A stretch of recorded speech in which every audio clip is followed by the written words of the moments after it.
Roxanne Ritchie is the hero of Megamind. There is a debate that Megamind is, but I argue Roxanne, though not the main character, is the real hero of this story, embodying what it means to be one. So, let's take a look. Also, please like and subscribe, it will greatly help the channel. Roxanne Ritchie is a reporter for Metro City. At first glance, it seems like she's the Lois Lane type, a person who is always saved by the hero, then reports on him, and even lusts after him, as most of the city talks about how much her and Metro Man are a couple. But in reality, her enthusiasm for Metro Man was always for his heroics. She describes his heart as an ocean in a bigger ocean, always loving the way he saves the day. And this led into her reporting, as she constantly reminded everyone of how great he is. However, we also see different sides to her from how she views two other characters, Megamind and the future villain, House Steward, or Titan. Despite being kidnapped most of the time, she sees Megamind as more of a minor annoyance than a real threat. We can infer that while at first she might have been scared of him, the more she reported the pattern of his villainy, and the more times she was rescued by him, her fear of him went away, knowing full well Metro Man will beat him. And with how she sees him as just an awkward cameraman, not picking up on the darker, more critical sides of him. You soon find out throughout the movie this thinking is a bit flawed. It's perfectly okay to admire heroes and not like villains, but she sees the idea more than the actual person.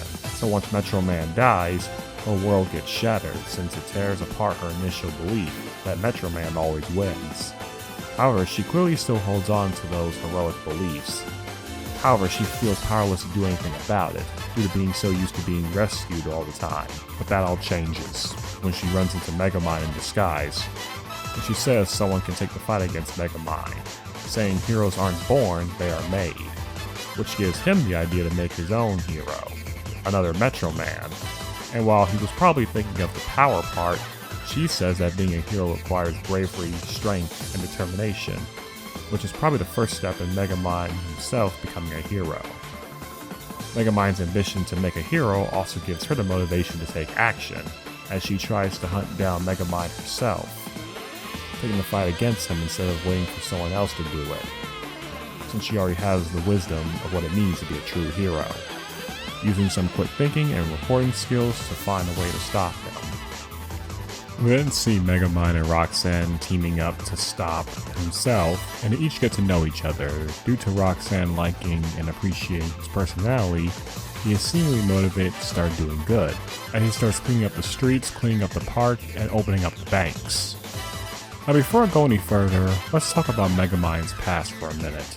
He has been somewhat of a good-natured person as a kid, but due to circumstances beyond his control, like being knocked into prison, being taught the wrong things, and always being the odd man out and the last one picked, he felt like an outcast. And then he tried to earn his affection from seemingly good people, but it backfired on him. So, due to these circumstances, he turned towards villainy, since he thought being bad was the one thing he was good at. But, him getting to know Roxanne more, due to his disguise, she's able to open up a different side to him.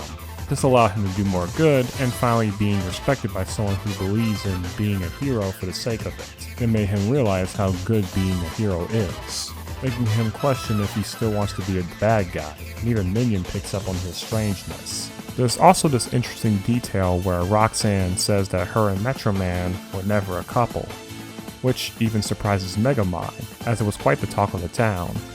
She mentions how he was never her type.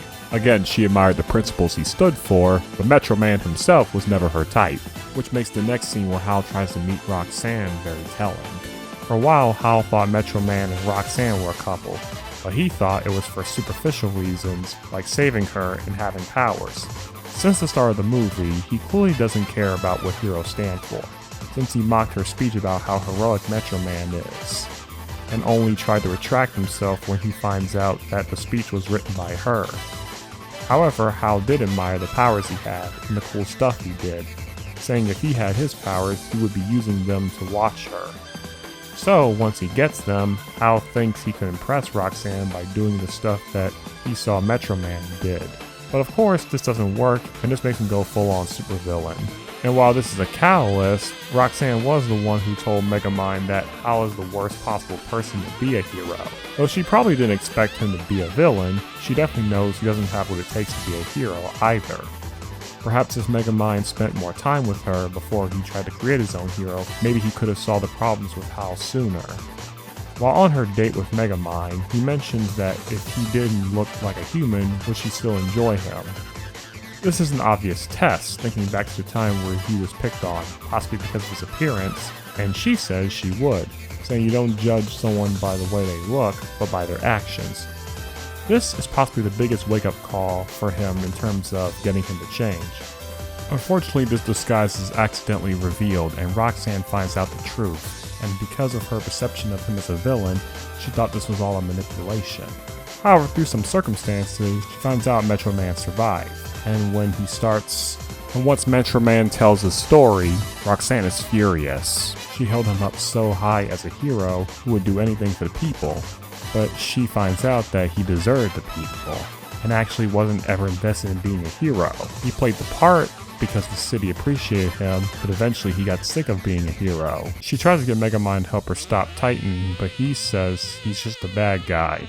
Roxanne is starting to see that there is heroism in him, as he was willing to go to her for help even after the rejection, just to help the city. But when that doesn't work, she tries talking to Hal to reason with him, thinking that he was still the same person who she worked with. But this backfires, as this is what he is on the inside, just with powers. While kidnapped, Hal does lay it out on the table, how she's naive. And while it isn't true that she sees the good in everyone, she is a bit naive and living in the fantasy world where the good guys with capes are always the heroes and the bad guys are just that. And the camera partner is just a person who gets kind of upset when he's being inconvenienced, such as being rejected. But she never sees beyond those labels, not realizing that things are more complicated than that. However, she tries one last time to plead to Megamind, saying that he never gives up, and says that this is his biggest strength, saying the city needs him and she needs him. Which makes sense, as she knows those are the two things Megamind does care about. And so Megamind goes to save the city, with her throwing a celebration for him at the end, once he does save the day. And that was Roxanne, a reporter who had the knowledge of what it took to be a hero, but didn't understand the motives of those heroes.